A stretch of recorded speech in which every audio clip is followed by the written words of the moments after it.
Hi all, welcome back to our next video. In today's world, everyone who is working in this IT industry, they daily hear the terms like Docker, Kubernetes, cloud and so on.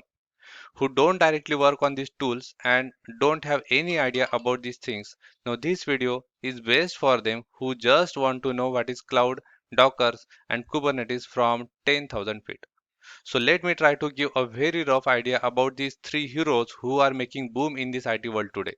So let's start.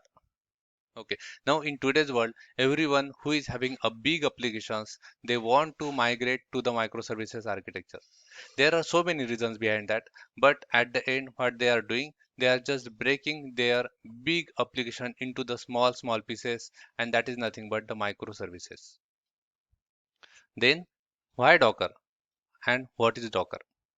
Now, suppose developers build an application.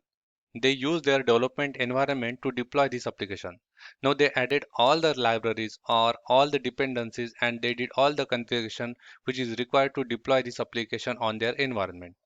Now suppose tomorrow test team wants to test this application on their environment. So they will ask the developers to deploy it because test team is not aware of all the configuration developer teams did. Now similarly, it's not easy for the operation team also. It's not easy for the operation team to deploy this application on their environment. They will also ask the hundreds of questions to the development team, like in which language you build this application, which is application server, which framework you use, what configuration you required to run this application, and so on. It means developers are wasting their time everywhere. Even if they miss any configuration, this application will fail. So we generally hear this sentence like, oh, it was working on my machine, but I don't know why it is not working on your machine.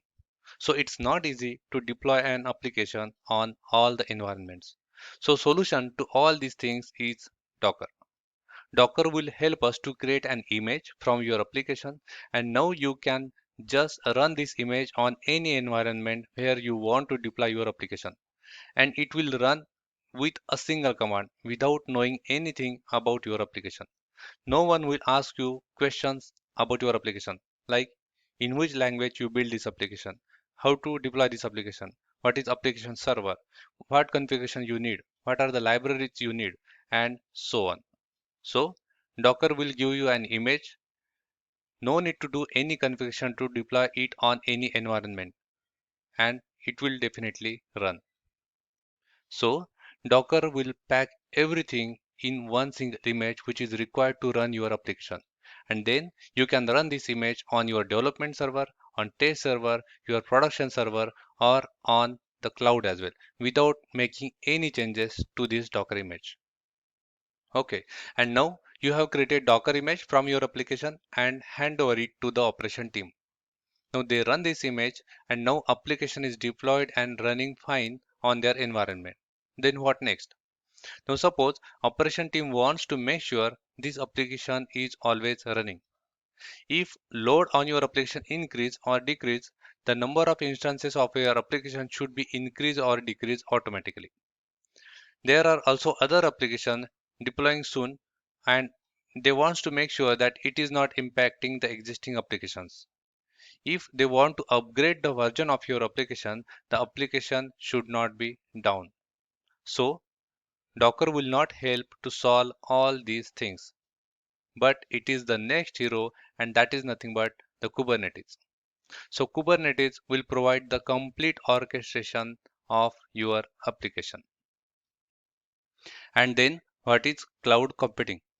Now today, the owner of bigger applications, they do not want to maintain hardware by their own because to buy and manage these hardwares, it involves bigger cost. So new concept came into the market where bigger companies like Google, Microsoft, AWS, they have their huge numbers of servers and they will provide us these hardwares or machines on rent to us. So we can deploy our application on their server remotely using internet and can access these applications. Now we do not have to manage any server or hardware. It will be taken care by these cloud services provider and we will have to pay only for the service that we have used. And that was the cloud computing. So it was very brief introduction about Docker, Kubernetes and cloud computing. Thanks for watching this video. I will see you in the next video. Bye bye.